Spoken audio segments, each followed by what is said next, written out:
Welcome to the Will and Aaron Show with William Kramer and my co-host Aaron Bontrager. Today we will recap high school football week 2 and preview week 3.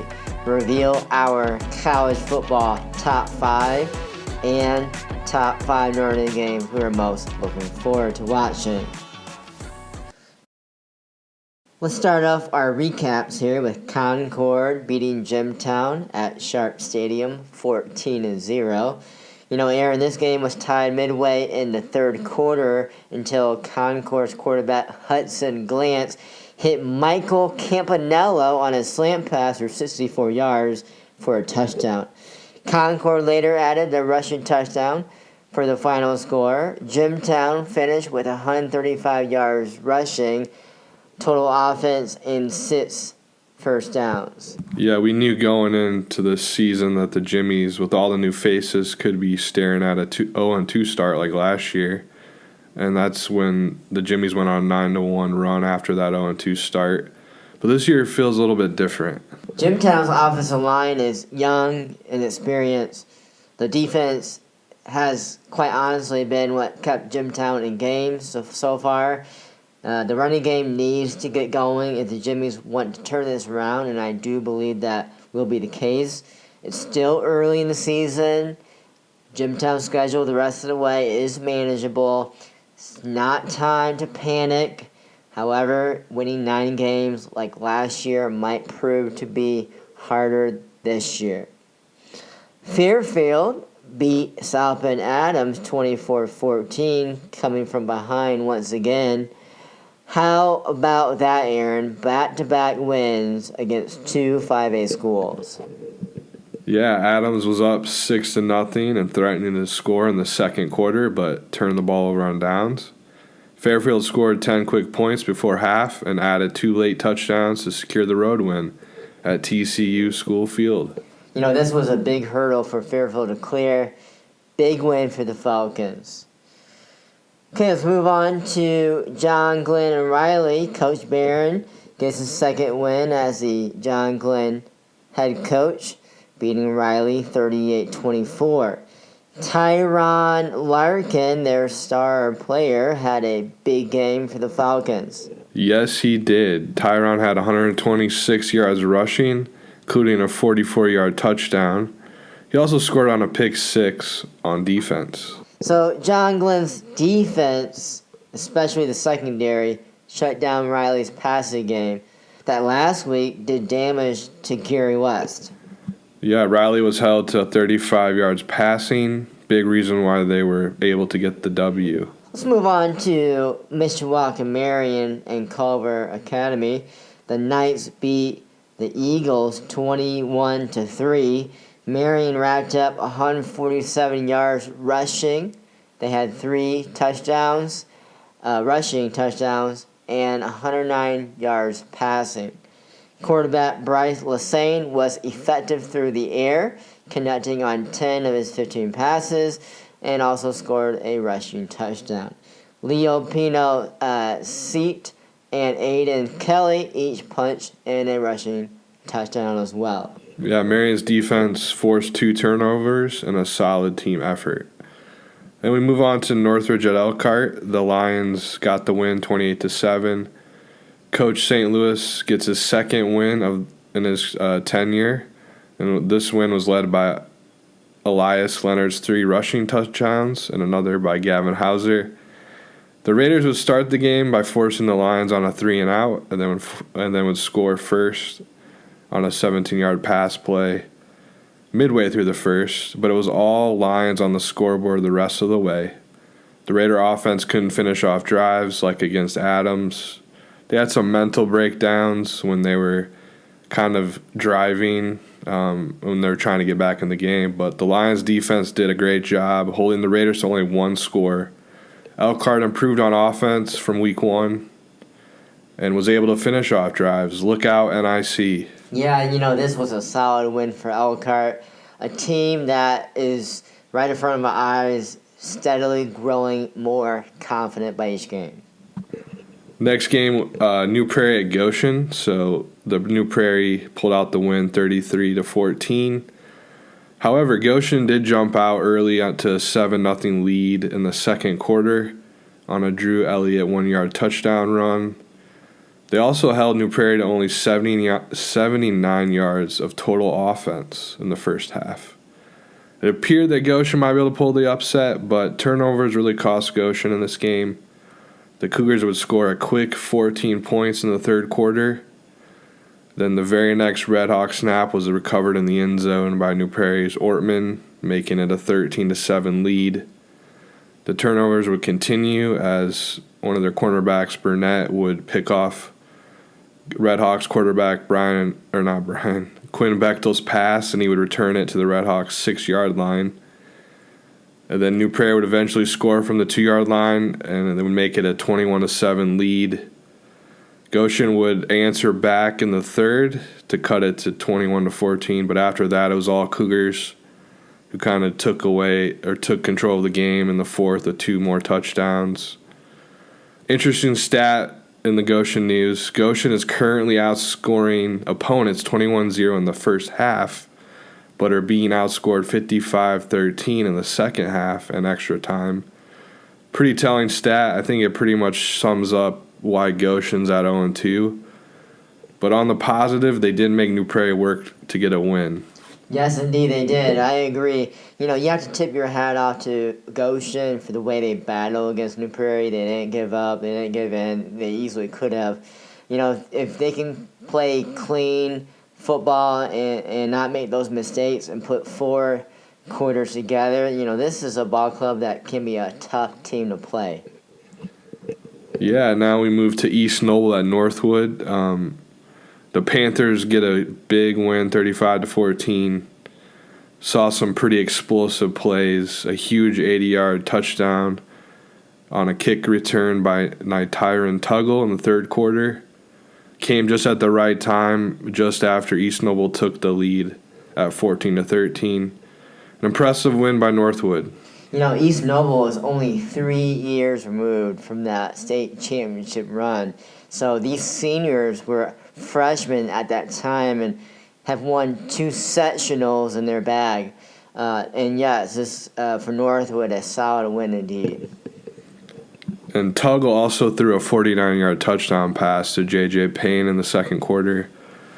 Ethan Evers added another rushing touchdown early in the fourth. And they put up another 30-plus points in week 2. Defense played solid as well, forcing 3 turnovers.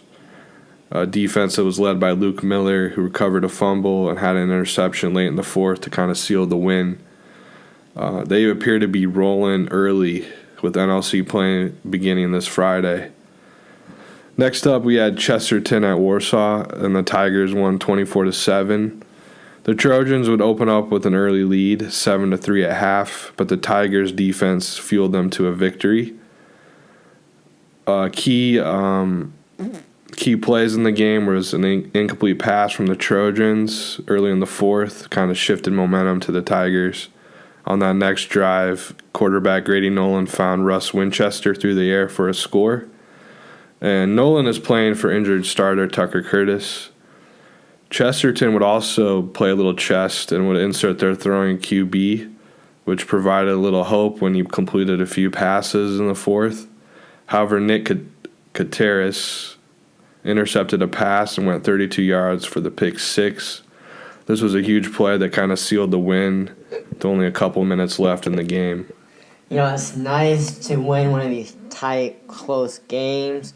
I know the final score may not indicate it, but it was a close game for a while because it does provide a sense of a confidence boost to the players, coaches, the program in general, especially when you're talking about a team like Chesterton, who's a quality opponent. Yeah, no doubt. Bryson Brown led the Tigers in rushing with 103 yards, and Flores Ortega added another 83 yards. Warsaw outgained Chesterton 209-254 in total yards. All right, now we turn to Week 3 previews. First up in the NLC, we have Concord at 1-1 at Northwood, who's 2-0. The Minutemen are improving after their first week loss to Elkhart. They were able to get 2 scores in week 2. Northwood is coming in with more firepower offensively. The Panthers should be able to move the ball and score. Concord's problem will be, can they score enough to keep it close in the second half? I like the Panthers to take control in the second half. I see them opening up 1-0 in NLC play and staying undefeated at 3-0 overall. Our good friend Chuck Freebie, gotta say a shout out to him. This is the game of the week for Channel 46 and a big NLC showdown. And another game is Northridge 1-1 at Mishawaka 2-0. Mishawaka looks solid and playing up to their expectations earlier this season. Northridge has yet to look good in this football series, with Mishawaka winning the first 2 NLC meetings. I think Northridge will have to possess the football and cap off drives with touchdowns to even hang with the Cavemen. Tough task against a team in Mishawaka that is excellent in controlling the game and running it at you. The Cavemen will get the win. Yeah, this is a tough stretch for Northridge. I mean, you think last week, very tough Elkhart team. This week they have a physical Mishawaka squad. And then next week they host an explosive Northwood team. So this is just a tough stretch for the Raiders. Next up is Goshen at Wawasee, both looking for their first win. Both teams have had some good moments early on. Goshen has played well in the first halves of each game, like we mentioned earlier. They just haven't put together a full game yet. Wawasee had some moments against West Noble last week. They scored 24 and gave up 35 points in a loss. This is an important game for both programs. I don't have a strong read on this one. I think I would take Goshen as a slight edge, even with being the road team. You know, Aaron, this is an interesting stat. The combined opponent record between both Goshen and Wawasee is 8-0. Now, many would argue that Goshen has played a tougher schedule so far. I would agree. You would probably agree too. Regardless, someone is going to get their first win of the season. Yeah, it should make one fan base pretty happy this week. Next up, we have 0-2 Plymouth at Warsaw, who's 2-0. Warsaw will get to develop more confidence in their current starting quarterback Grady Nolan while they wait for Tucker Curtis's return. Warsaw's on a clearly different trajectory than the Rockies. The Rockies are in year 1 of a real rebuild under Coach Hanley. The Tigers are physical up front and on both sides of the ball. I look for Coach Curtis to have Warsaw ready and to win easily to open up their NLC play. Let's move on to Laville 2-0 at Pioneer 1-1. This will be Laville's first test of the season. This game may decide who wins the Hoosier North Conference. Laville's defense needs to limit Rylan Toloza, who rushed for 175 yards and 4 touchdowns last week against Winnemac. Pioneer runs the wing T offense, so the Lancers need to be disciplined in their gaps and limit big plays. Laville has their own star running back in Paul DeWitt. Quarterback Lucas Plummer will need to have a big game as well, using his legs and completing a few passes through the air to keep the defense honest. Aaron, I'm picking Laville to beat Pioneer for this huge conference road win. St. Joe 1-1 at John Glenn, who is 2-0. You know, in the past 30 years, John Glenn has started this season 2-0 just 3 times, only to lose in week 3 to guess who? The South Bend St. Joe Indians. In order to beat St. Joe, it's going to take a total team effort. John Glenn needs to get their star playmaker Tyron Larkin going early and often. And defensively, they have to limit St. Joe's quarterback Ortiz's passing.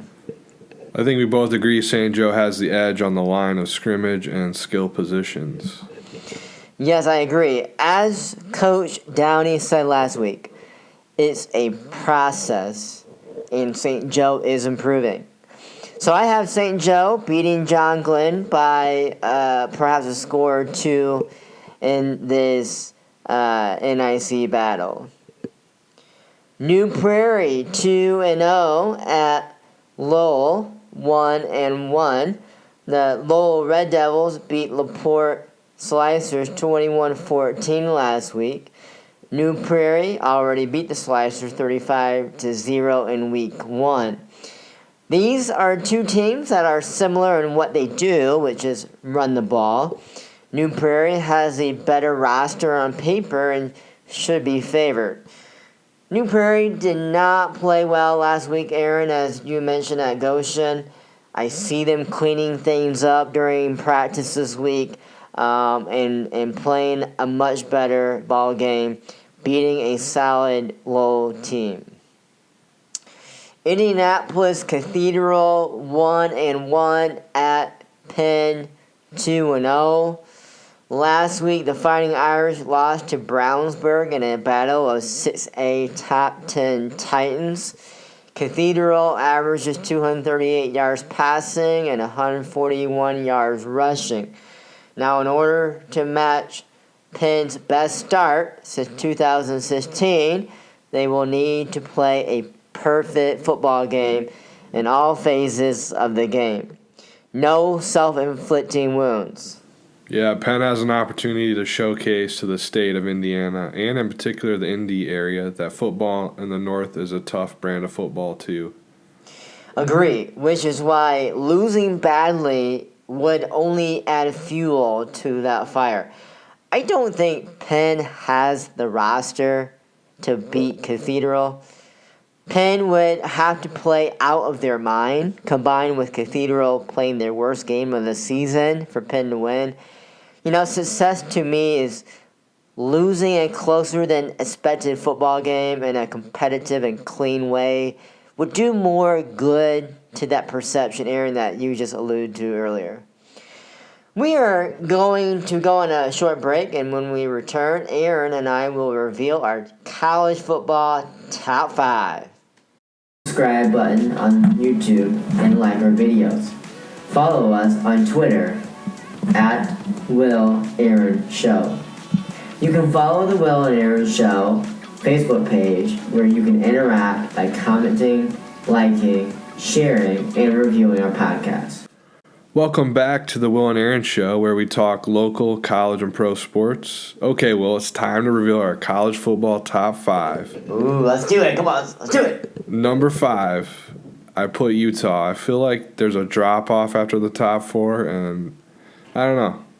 I feel like someone out on the West Coast will make it in the top 5. Utah has a strong case. Their defense was the best in the Pac-12 last year when they were leading a lot of major categories. I know that's not saying a lot, it's Pac-12, but they do have the guys up front on both sides of the ball. They have a couple of big-time players in the backfield with running back Tavion Thomas. He had a 1,000-yard season last year. Also, quarterback Cameron Rising. He completed 64% of his passes and had 20 touchdowns a year ago. Dare I say the Utes could be rising. They are not scared of anyone. Coach Whittingham has built a great culture that may break through this year. He has coached there for 18 years. 15 of those years ended with the bowl game. And they almost beat Ohio State last year in the Rose Bowl. I'm sure Ohio State had some players that skipped that game, but I think the Utes have potential to end up in this spot or possibly crack into the playoff. All right, number 4, Clemson. Some college football experts believe their front four could be the best unit in college football. I think Coach Dabo is hungry to prove that he's still a top coach in the game. I look for their offense to take a huge step up from last year. And I feel like there might not be as much buzz around this team. It could be a scary team again that fans might have kind of overlooked. Coming in number 3, the Georgia Bulldogs. They're on a roll. Still have some NFL talent on both sides of the ball. They're steady at quarterback with Bennett and have maybe the best tight end in Brock Bowers. I know Notre Dame fans may disagree. I may say Mayer holds that spot. Number 2, Ohio State. They have the most explosive offense on paper. They have 3 potential Heisman winners. And quarterback C.J. Stroud, not to mention other impact players, and wideout Jackson Smith-Njigba, and running back Travion Henderson. If this were the 90s, maybe they would have a shot at the Heisman as well. Aaron, I wonder who could be your number 1. Just curious. Yeah, I mean, I feel like it has to be Alabama. I mean, Heisman returner at quarterback, phenom, edge rusher, and Will Anderson, who led college football in sacks, quarterback hurries, and total pressures. And they also used the transfer portal to fill the gaps they had. They added a 1,000-yard rusher from Pitt. They added Georgia's best wide receiver, a speedy one from Louisville, a starting offensive tackle from Vandy, and a lot of people liken the addition of an injured LSU cornerback that transferred over. But I will say, I mean, rapper Drake may have put a curse on this team by rocking some Roll Tide gear on Instagram. I don't believe in the Drake curse, so I still have Coach Saban's team at the top. Okay, there you go. There's Aaron's top 5 college football teams, capped off with, of course, the Crimson Tide at number 1 for him. Let's take a look at my college football top 5, starting with number 5, Clemson Tigers. Returning healthy players to an elite defensive front and getting better play from quarterback DJ Uigalea could put the Tigers back in the top 4. Number 4, the Oklahoma Sooners. Boomer Sooner, yes. A new look program all around. I like Coach Venable's defensive background. I think he's going to bring toughness back to that defensive side of the ball. Oklahoma has enough perimeter speed and Dylan Gabriel at quarterback to put the Sooners in the Big 12 chase and possibly a college football berth. At number 3, no surprise, the Georgia Bulldogs. The defending national champs have much of the offense back, while it patches up open spots on that ferocious defense, all while the Bulldogs play a very winnable schedule. Now the big question, who is my number 1? Am I going to go with Alabama like Aaron or someone else? My number 2 team, the Ohio State Buckeyes. The core of college football's number 1 offense is back. But the question is going to be how well Jim Knowles can repair the Buckeyes' sloppy defense that got pushed around last year by Michigan and even, some would say, Utah. Of course, no surprise here. Number 1, Alabama Crimson Tide. Alabama has an elite roster, which includes several key transfers that Aaron just mentioned earlier. They are loaded and should go from start to finish as the number 1 team. If you are enjoying our podcast and want to donate, please find the donation link in our show notes. Any donation, no matter how small, will make a big difference in helping us bring you better quality podcast shows. Reveal our top 5 Notre Dame games we are looking forward to watching the most this season. I'll reveal my top 5 list, and then will reveal his list after. All right, so coming in number 5, I put Cal. I think this could be a more interesting game than I'm assuming ND fans, college football fans in general think. I mean, it's a game before UNC. I don't know if we would call it a trap game, but maybe a game that Cal will get up for.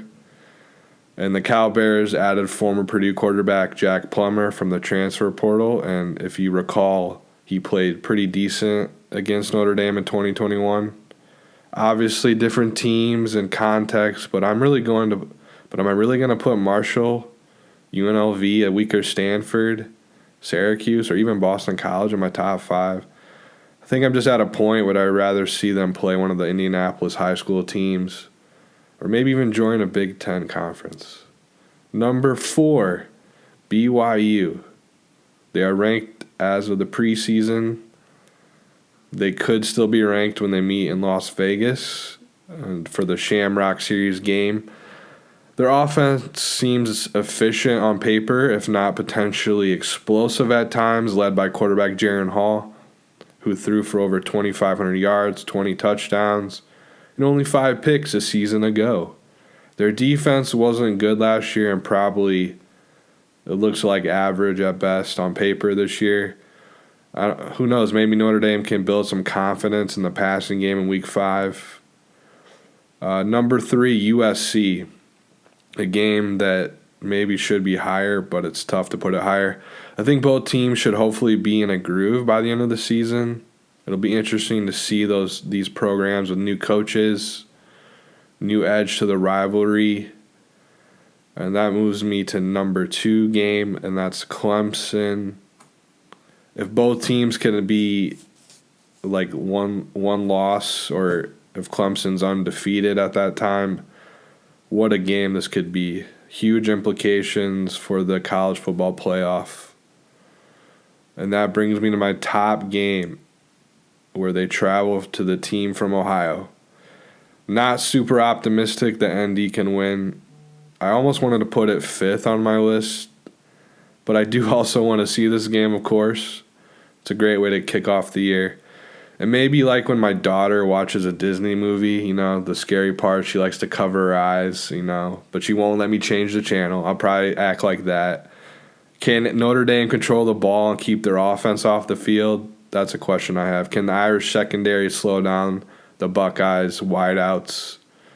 Can they hang with a team like this early in the season? All questions that I hope we'll get some answers to. All right, so that's Aaron's top 5 Notre Dame games he is most looking forward to. And yes, Aaron, we're going to find out those answers real soon this Saturday. My top 5 teams I'm most looking forward to Notre Dame playing. Now, I do want to mention that on the Will and Aaron show social media, we ran a poll last week, and we asked our viewers which Notre Dame football opponent are they most excited to watch. Of course, overwhelmingly, about 68% said Ohio State. Surprisingly, second place was BYU with like 19%. My 5th team that I'm most looking forward to, it'll be an away game on September 24, where Notre Dame travels to North Carolina to play the Tar Heels. This will probably be an afternoon game. Tar Heels are talented, well coached. Could potentially cause some problems for the Irish at home. I just watched their true freshman quarterback throw 5 touchdowns in week 0, so he looks promising. Notre Dame could be 2-1 heading into this game and needing a big win before they head west to Las Vegas. This, to me, is a must-win for Notre Dame playoff aspirations. Aaron, I was tempted to choose Boston College as the 5th game. The tradition Boston College and Notre Dame has, and the storyline with former Notre Dame quarterback Phil Jurkovich leading the Eagles. But ultimately, I think in North Carolina is and will be the bigger game. My 4th Notre Dame football game I'm most looking forward to watching.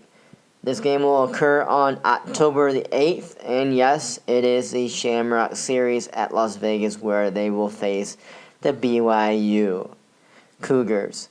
This will be a night game, so primetime TV. BYU will likely be 3-2 going into this game and very hungry for a win. Although it's a home game for Notre Dame, there'll be plenty of BYU fans there. Luckily for the Irish, they have a bye week prior to this game, so they should be fresh and healthy and ready to go.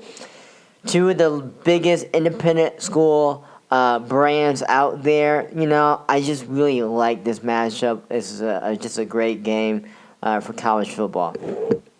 My 3rd Notre Dame football game I'm most looking forward to watching, and that would be the USC Trojan game on November 26th in Southern Cal. Likely a night game, probably going to be a top 25 showdown. The momentum is back with the Trojans, and this will be a sold-out, loud road test for the Irish. Notre Dame is likely at this point out of the college football playoff, so this game likely has New Year's Six Bowl game implications. There are fewer things better than when both the Irish and the Trojans are good at the same time and play each other. It's just a great game.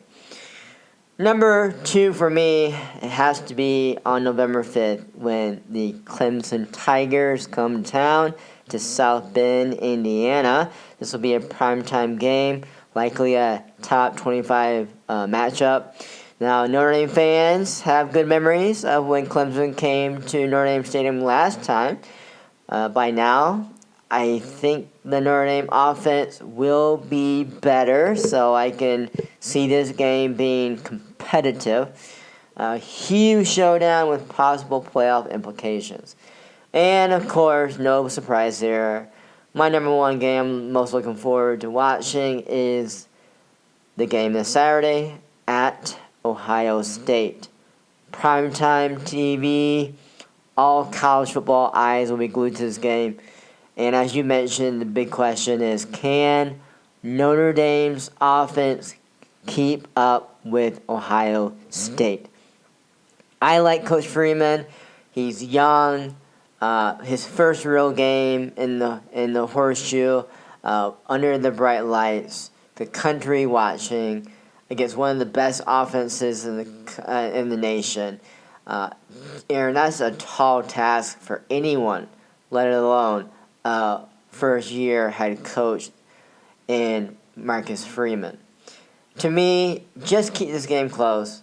I'll be happy with a 1 touchdown or 2 touchdown loss. Thank you for listening to another episode of the Will and Aaron Show. Tune in next week as Aaron and I recap Week 3 of local high school football, preview Week 4 big local football games, reveal our NFL top 5 teams, and preview the Indianapolis Colts and the Chicago Bears.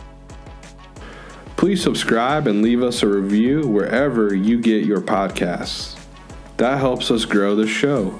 Also, follow the Will and Aaron Show on Facebook, Twitter, and subscribe on YouTube for updates. You can find our podcast links in the show notes. Thanks for listening. Signing off from the Will and Aaron Show.